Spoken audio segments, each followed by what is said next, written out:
Okay, Mr. John Redwood asks a great question here. He asks, do I agree with what Dave Longstreth said about the current state of what it means to be indie, so to speak? I don't know if a lot of you caught David's little rant there on his own Instagram account about sort of the quality of indie today and how dated the genre is and so on and so forth. I think the genre has come to a point where it is dated, but I think a lot of what David was citing as proof that it is dated doesn't really have anything to do with the sound of indie, because when we get down to it, indie during its peak, relevancy peak in the 2000s, and a lot of artists fell under this umbrella.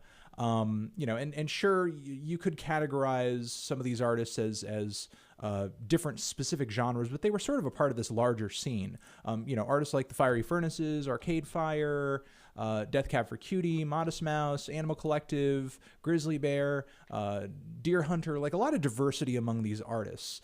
Indie, that whole scene in the 2000s had a lot of variety, and I don't think that there's any particular sound other than maybe kind of that old school 90s rock sound that is truly dated today.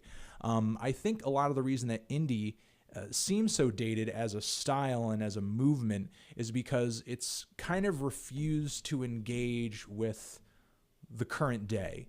It's kind of not really doing anything other than just kind of huddling away in its own corner in its own little world. It's not engaging with the world at large. It's not engaging with the problems that modern society faces. It's not engaging with the tone of the modern age, especially when it comes to lyrics.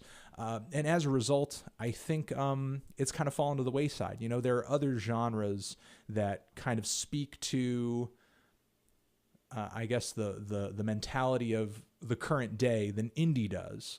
And I think indie could certainly, be due for a renaissance if some artists would step up and just be like, okay, I'm not just going to come through with some indulgent record here. I'm actually going to come out with an album that reflects on the world at large, makes some kind of artistic statement on things as they are today.